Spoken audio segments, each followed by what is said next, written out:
পিতা, পুত্র, পবিত্র আত্মার নামে আমিন। খ্রিস্টতে আমার পরম প্রিয়জনেরা, আজ আগস্ট মাসের 2 তারিখ শনিবার। আর আজকের পবিত্র মঙ্গল সমাচার নেওয়া হয়েছে মতিরচিত মঙ্গল সমাচার থেকে 14 অধ্যায় 1 থেকে 12 পদ।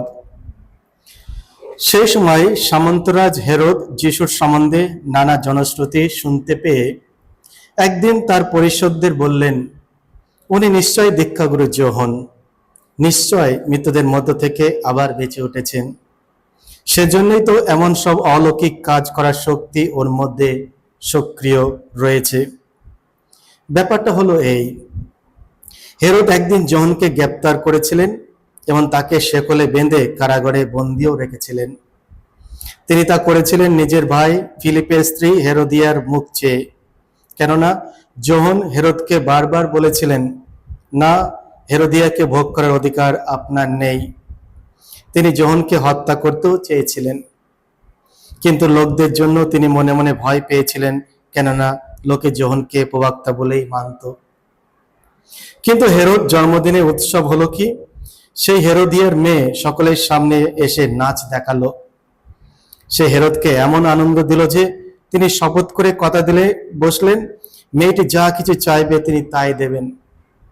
তখন মেয়েটি তার মায়ের প্ররোচনায় বলল, ওই দীক্ষাগুরু যোহনের মাথাটা আপনি এখানেই একটা থালায় করে আনিয়ে আমার হাতে তুলে দিন। রাজা এতে ক্ষুব্ধ হলেন, কিন্তু তার ওই শপথের জন্য আর উপস্থিতি অতীতের কথা ভেবে তিনি আদেশ দিলেন যে মেয়েটিকে যেন তাই দেওয়া হয়। তিনি তখন লোক পাঠিয়ে কারাগারের যোহনের শিরচ্ছেদ করালেন। তারপর থালায় করে তার মাথাটা আনা হলো আর সেই তরুণীর হাতে তা তুলে দেওয়া হলো, আর সেও আবার তার মায়ের কাছে তা নিয়ে গেল। তখন যোহনের শিষ্যরা এসে তার মৃত দেহটি নিয়ে গিয়ে তার সমাধি দিলেন। তারপর তারা যিশুকে গিয়ে এই সংবাদ জানালেন। এই হলো প্রভু যিশুর মঙ্গল সমাচার। প্রভু যিশু, তোমার মহিমা প্রচারিত হোক। একবার একটি জ্বলন্ত মোমবাতির দিকে একটি প্রজাপতি উড়ে যাচ্ছিল। অন্য পোকামাকড়েরা সাবধান করলেও সে বলল, সত্যিকারের আলো দেখার জন্য ঝুঁকে নিতেই হবে। সে ঝুঁকে নিল, কিন্তু সেই মোমবাতির আলোতে নিজে পুড়ে মরল। এই গল্পটি দীক্ষাগুরু যোহনের মতোই। এক দীপ্তিমান আলো, সে অন্ধকার জগতের সত্য জিনিস তুলে ধরেছিল, যদিও শেষ পরিণাম হলো নিজের জীবন উৎসর্গ করা। খ্রিস্টে আমার পরম প্রিয়জনেরা, আজকের মঙ্গল সমাচারে আমাদের জীবনের জন্য 3টি ভাবনা দিয়ে থাকে। প্রথমত, সত্য বলা কঠিন হতে পারে, কিন্তু চুপ করে থাকা আরো ক্ষতিকর। যোহন সাহস করে হেরোদের পাপ প্রকাশ করেছিলেন। আজ আমাদেরও নানা সময়ে সত্যকে চাপা দিতে বলা হয় শান্তি বা সম্পর্ক টিকে রাখতে, কিন্তু খ্রিস্টীয় জীবনে সত্যকে ভালোবাসা দিয়ে বলা একটি সাহসী সিদ্ধান্ত।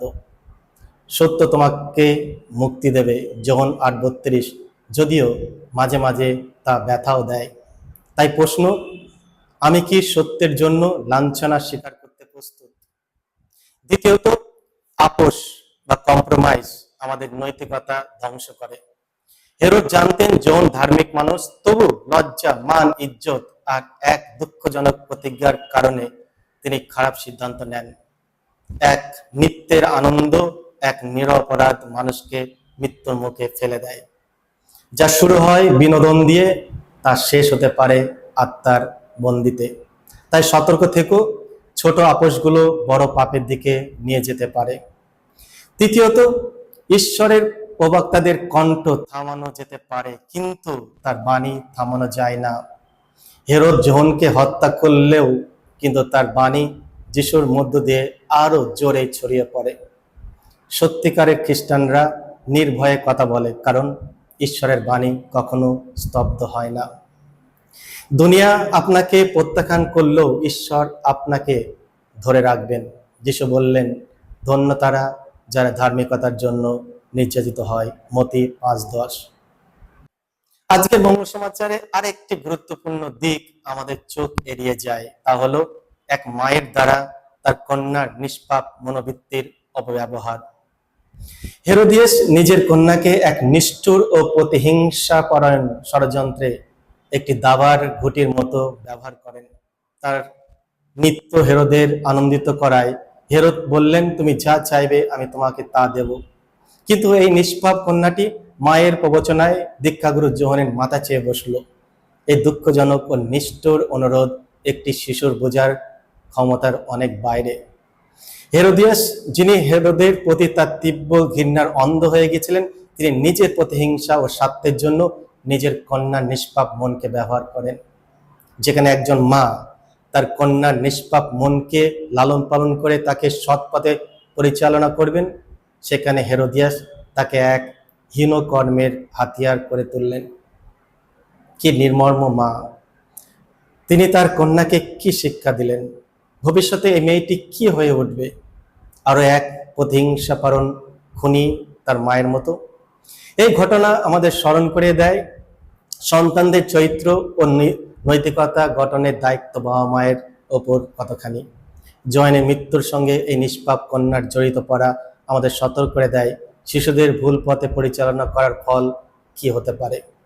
যখন প্রাপ্তবয়স্করা নিজেদের স্বার্থ বা ক্ষতিকর উদ্দেশ্যে সকল সাদাসিধে সরল মানুষদের প্রভাবিত করেন, তখন একটা দুঃখ জিনিস আমাদের মধ্যে এসে পড়ে। আমরা অভিভাবক হিসাবে আমাদের পবিত্র দায়িত্ব হলো শিশুদের ন্যায় ও সত্যের পথে পরিচালনা করা।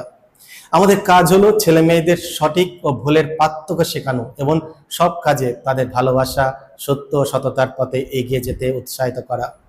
কখনো তাদের এমন কিছু শেখানো উচিত নয় যা তাদের নৈতিকতার ক্ষতি করতে পারে। আজ নিজেকে প্রশ্ন করি, আমি আমার সন্তানদের কিভাবে মানুষ করছি? আমি বাবা মা হিসাবে বাচ্চাদের বড় করে তোলার কতটা দায়িত্ব আমি পালন করছি? এসো আমরা নিজেদের স্বার্থপরতা, নিজেদের অহংকার, নিজেদের স্বপ্ন পূরণের জন্য বাচ্চাদের স্বপ্ন শেষ করে না দিই, বরং তাদের সুস্থ পরিবেশে মানুষ করে তোলার চেষ্টা করি। আমাদের মধ্যে যে হেরোদিয়াস রয়েছে সেইগুলো আমরা বর্জ্য করি, সঠিক মানুষ হওয়ার চেষ্টা করি, দায়িত্ববোধ বাবা মা হওয়ার চেষ্টা করি, যাতে আমাদের নিজেদের স্বার্থের জন্য আমরা আমাদের ছেলে মেয়েদের ধ্বংসের পথে যেন ঠেলে না দিই। ঈশ্বর আপনাদের সকলকে আশীর্বাদ করুন। সকলকে জয় যিশু।